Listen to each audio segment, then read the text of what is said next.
Good morning students, class 12। बेटा आज हम बिजनेस स्टडी में एक नया टॉपिक नेचर ऑफ मैनेजमेंट को डिस्कस करेंगे। और नेचर ऑफ मैनेजमेंट को डिस्कस करने के टाइम पर हम मैनेजमेंट का क्या रोल है साइंस फील्ड के अंदर, आर्ट फील्ड के अंदर और प्रोफेशन फील्ड के अंदर। तो नेचर ऑफ मैनेजमेंट किस तरह की ऑर्गेनाइजेशन के अंदर management as a science work कर रही है या management as an art work कर रही है या management as a professional work कर रही है। आज हम सबसे पहले नेचर ऑफ मैनेजमेंट के अंदर मैनेजमेंट एज ए साइंस को डिस्कस करेंगे।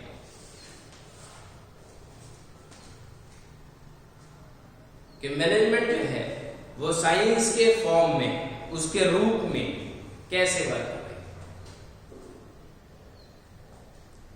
है। अब बात करते हैं साइंस किसे कहते हैं। साइंस जो है वो एक सिस्टमैटिक और ऑर्गेनाइज्ड बॉडी ऑफ नॉलेज है जो हमें किसी भी काम के करने का सही तरीका, उसकी सीक्वेंस बताती है। और वो वर्क किसके बेस पर होता है? On the basis of logical facts and the figures. जो लॉजिकल फैक्ट होते हैं, ऑब्जर्वेशंस होती हैं, ऐसे ही इवेंट्स होते हैं, उनके बेस पर हम उनकी सिस्टमैटिक बॉडी ऑफ नॉलेज को गेन करते हैं। उसे हम मैनेजमेंट एज ए साइंस कहते हैं। डेफिनेशन एक शॉर्ट फॉर्म में दे रखी है कि science can be defined as the systematic and organised body of knowledge based on the logical facts, findings, observations and the events.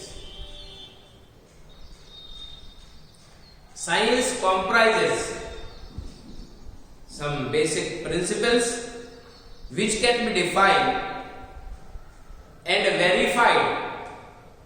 It can be established on the basis of the cause and maintain relationship.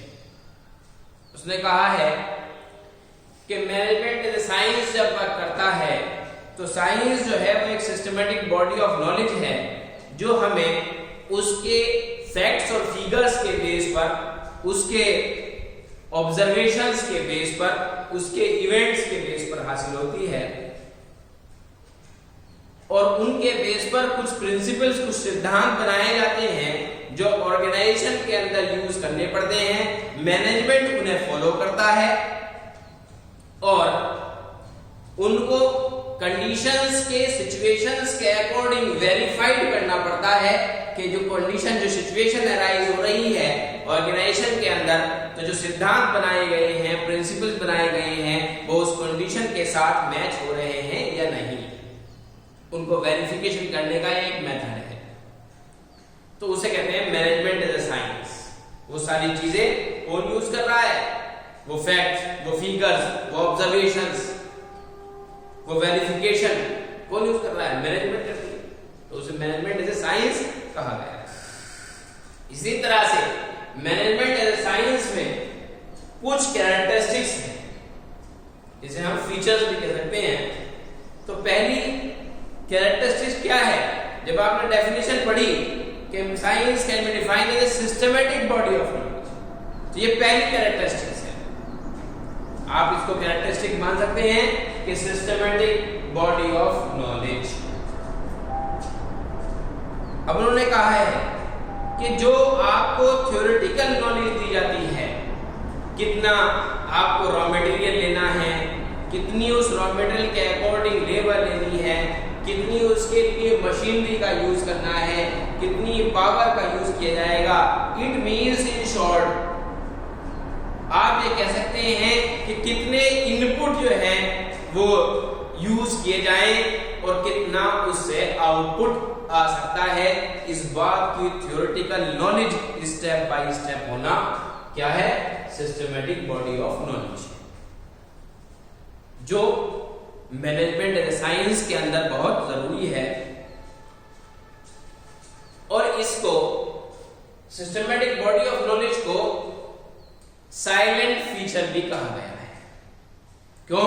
क्योंकि managers को उनके training के time पर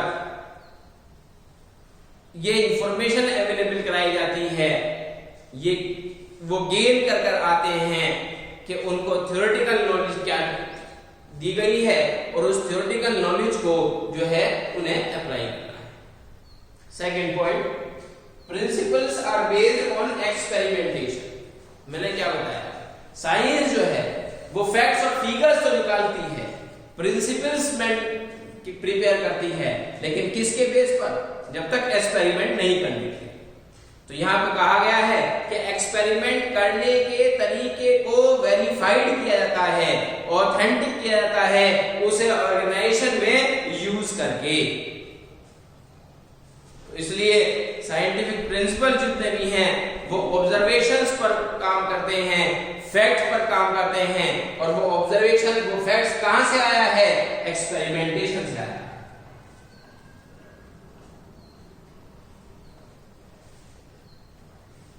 और वो facts और figures जो है वो ह्यूमन के साथ, उसके बिहेवियर के साथ, उसकी वर्किंग कैपेसिटी और कैपेबिलिटी के साथ मैच किया जाता है, और तब एक्सपीरियंस किया जाता है, एक्सपेरिमेंट किया जाता है, और उसको सिद्धांत बनाया जाता है ऑर्गेनाइजेशन को चलाने के लिए, जो मैनेजमेंट फॉलो करता है।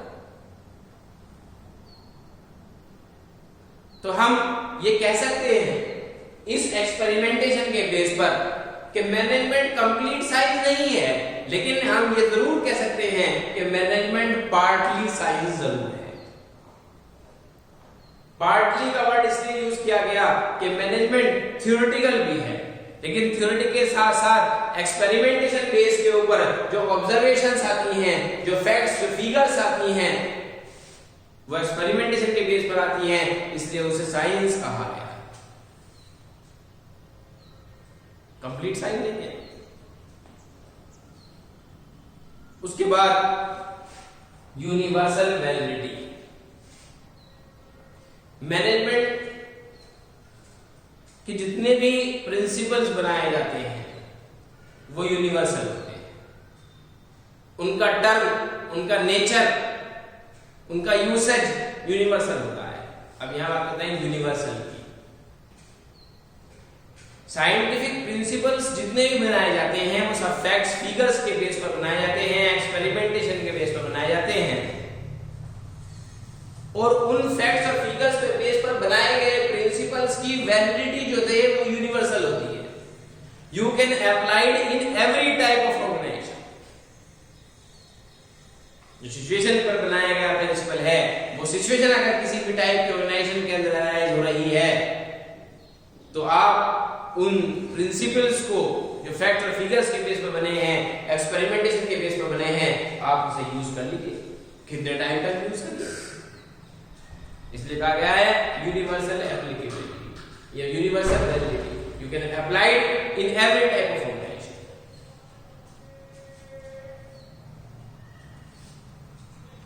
आप अगर देख सकते हैं और देखने के बाद सोच सकते हैं, तो आप ये समझ सकते हैं कि मैंने अभी आपके सामने 2 पॉइंट पहले डिस्कस किए हैं। लेकिन दूसरे पॉइंट में मैंने क्या कहा कि management is not a complete science. Management complete science नहीं है। तो यहां पर जो एक्सपेरिमेंटेशन के बेस पर प्रिंसिपल्स बनाए गए हैं, क्योंकि मैनेजमेंट कंप्लीट साइंस नहीं है, इसलिए वो ही प्रिंसिपल्स उसी सिचुएशन के अंदर किसी भी टाइप के ऑर्गेनाइजेशन में यूज किए किए जा सकते हैं, लेकिन अगर सिचुएशन चेंज होने लगी तो आपका वो प्रिंसिपल जो आपने एक्सपेरिमेंटेशन के बेस पर बनाया था, दूसरी कंडीशन के फैक्ट्स और फिगर्स के बेस पर बनाया था, वो दूसरी कंडीशन के अंदर अप्लाई नहीं होगा, इनकम्प्लीट हो गई। इसलिए कहा गया है कि management is a science but not a complete science, it is partly science. क्यों? क्योंकि थ्योरेटिकल नॉलेज भी उतनी ही इंपॉर्टेंस रख रही है जितना उनका प्रैक्टिकल वे के अंदर उसका ऑब्जर्वेशन करना, उसका एक्सपेरिमेंटेशन करना, उसके फैक्ट और फिगर को कैलकुलेट करना इंपॉर्टेंस रख रहा है, उतना ही थ्योरेटिकल नॉलेज जो है मैनेजमेंट के लिए इंपॉर्टेंस रख रही है। इसलिए मैनेजमेंट को साइंस कहा जा सकता है, लेकिन कंप्लीट साइंस नहीं कह सकता, पार्टली साइंस कहा जा सकता है। तो मैंने आपके सामने आज नेचर ऑफ मैनेजमेंट में मैनेजमेंट एंड साइंस को डिस्कस किया, उसके 3 फीचर्स जो हैं वो उसी के डेफिनेशन से फाइंड आउट किए और उन्हीं को फीचर बनाकर मैंने आपके सामने 1 बाय 1 जो है वो एक्सप्लेन किया। तो आपके सामने जितनी चीजें आप आज आई हैं मेरे लेक्चर के अंदर वो इतनी सफिशिएंट है कि अगर कोई क्वेश्चन अराइज होता है बोर्ड एग्जाम पेपर्स के अंदर तो आप सफिशिएंटली उसको कैरी करके उसके आंसर को राइट डाउन कर सकते हैं अपनी आंसर शीट्स के अंदर। अपने नेक्स्ट लेक्चर के अंदर जो 2 पॉइंट अभी बाकी हैं नेचर ऑफ मैनेजमेंट में, मैनेजमेंट एज ए आर्ट और मैनेजमेंट एज ए प्रोफेशन, वो हम अपने आने वाले लेक्चर के अंदर डिस्कस करेंगे। Thank you.